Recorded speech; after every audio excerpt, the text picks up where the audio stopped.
ముందుగా జైబీ మన శ్రావణన్న గారికి నా శిరసు వంచి నమస్కరిస్తున్నాను. ఇక్కడ ఉన్న ప్రతి ఒక్క అన్నలకి అక్కలకి ప్రతి ఒక్కరికి నమస్కారాలు. నా పేరు సుధామాధవి. నేను ఫస్ట్ తెలుగుదేశంలో ఉన్నాను, తర్వాత నేను జై భీమ్ పార్టీ తరఫున నామినేషన్ వేసినాను. అందుకని నేను మళ్ళీ తెలియజేస్తున్నాను నేను ఎవరనేది. నేనేం చెప్పగలుగుతున్నానంటే, ఒక మన ముఖ్యమంత్రి గారికి మనల్ని పాలించే మన నాయకులందరికీ నేనేం చెప్తున్నానంటే, ఈ సభ మూలకంగా లోకేష్ అన్న గారు, పవన్ కళ్యాణ్ సార్ గారు, చంద్రబాబు నాయుడు సార్ గారు, మీకందరికి కూడా ఒక్కటే నేను చెప్పాలనుకుంటున్నాను. ఏంటంటే, లడ్డు విషయాలు ఇవి కాదండి ప్రజలకు కావాల్సింది. అదేదో అయ్యిందో పోయిందో అదంతా దేవుడికి తెలుసు.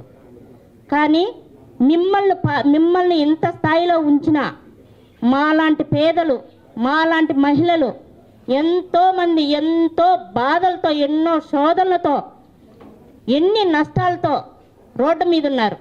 వాళ్ళని పట్టించుకోండి సార్. వాళ్ళని పట్టించుకొని వాళ్ళకు జరిగిన అన్యాయం, నిజంగా వాళ్ళకి అన్యాయం జరిగిందా, నిజంగా వాళ్ళు బాధ్యతలా అని ఎంక్వైరీ చేసి వాళ్ళకు న్యాయం చేస్తే, ఈ 5 ఏళ్ళుగా సార్ జీవితకాలం అంతా ఎవరైతే ప్రజలను మనసులో పెట్టుకొని ఎవరైతే ప్రజలకు న్యాయం చేస్తారో వాళ్ళని సార్ లీడర్గా ఎంచుకుంటారు. ఏదో 5 ఏళ్ళు ఉన్నాంలే, దోచుకుందాంలే, ఎవరిని బట్టి వాళ్ళని కొడదాంలే, ఎవరికి అన్యాయం జరిగితే మనకెందుకులే, మన క్యాస్ట్ని ఏదో మనం నెత్తిన పెట్టుకుందాంలే అనిగా సార్ రావాల్సింది ప్రభుత్వంలోకి.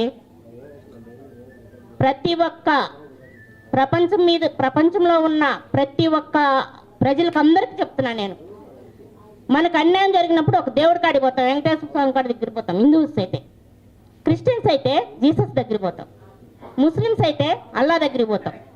కానీ ఒక వెంకటేశ్వర స్వామి, ఒక జీసస్ గారు కానీ, ఒక ముస్లిమ్స్ కానీ, ఒక అంబేద్కర్ గారు కానీ ఎలా ఉంటారో మనం ఎవ్వరం చూడాల. నిలువెత్తు వాళ్ళంతా భూమి మీదకి మన కళ్ళ ముందుకు వస్తే ఎలా ఉంటారో, వాళ్లకు చొక్కా కోటేస్తే ఎలా ఉంటారో వాళ్ళు మన జడా శ్రావణ్ కుమార్ సార్ గారు.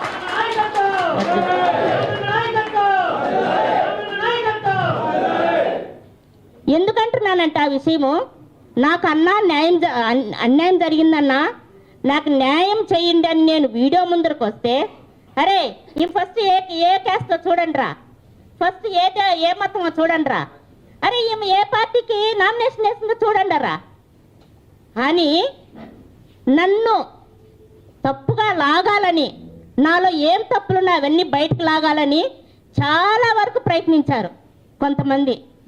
కానీ శ్రావణన్న గారు నా గురించి, నేను తెలుగుదేశానికి కష్టపడింది తెలుసు. నేను తెలుగుదేశం ద్వారా, ఆయన తెలుగుదేశం కోసం నేను ఎంత సేవ చేసింది సార్ గారికి తెలుసు. ఆయన, అమ్మా నువ్వు తెలుగుదేశం కదమ్మా, నువ్వు తెలుగుదేశానికి వెళ్ళు, నేను నీకు న్యాయం చేయను అని చెప్పలా.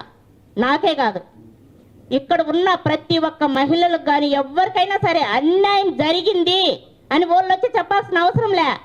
సార్ నోటీస్కి వస్తే చాలు, వాళ్ళకు నేనున్నానమ్మా, మీకు న్యాయం చేయడానికి నేనున్నా, మీరు ప్రాణాలు తీసుకోవద్దు, మీకే రూపంగా సరే నేను న్యాయం చేస్తా అని భుజం తట్టి ఒక తండ్రిలాగా, ఒక అన్నలాగా, ఒక దేవుడు సాక్షాత్తు మన దగ్గరకు వచ్చి మనకు న్యాయం చేస్తే ఎలా ఉంటారో అలా భరోసా ఇచ్చిన మన శ్రావణ్ సార్ గారు. అలా ఉండాలి ఒక నాయకుడు అంటే ఎలా ఉండాలంటే ఇలా ఉండాల. ఆయనకి ఏ పదవి లేదు, ఏ లక్షలు ఆశించలేదు, ఏ కోట్లు ఆశించలేదు. కానీ ఒక మహిళలకు, ఒక ఎవరికైనా సరే కులమత భేదాలకు అతీతంగాను ఆయనకి ఎవరికి అన్యాయం జరిగినా ముందుండి నేనుండానని భరోసా చెప్పే ఇటువంటి నాయకుల గారిని మనం ఎంచుకొని, ఇప్పుడు కాకపోయినా ఇంకొక 5 ఏళ్ళకైనా సరే ప్రతి ఒక్కరూ చెప్తున్నా, ఇంతమంది మనం ఎంతో మంది నాయకులను చూసినాం, కానీ ఏ నాయకుల్లో ఇటువంటి వీరుడు లేడు. కాబట్టి నేను మనస్ఫూర్తిగా చెప్తున్నా, నేను అన్యాయం అయిపోయినా కూడా, నేను ఎంత అన్యాయం అయిపోయినా, నేను చంపినా, నన్ను ఏం చేసినా ఇటువంటి మనిషినే ఎంచుకోమని చెప్పి, ఇటువంటి మనిషి మనకు కావాలని చెప్పి మనస్ఫూర్తిగా చెప్తున్నా. ఈ అవకాశం ఇచ్చిన మన శ్రావణ్ అన్న గారికి, ఇక్కడున్న ప్రతి అన్నగారికి శిరసు వంచి నమస్కరిస్తున్నా. Thank you.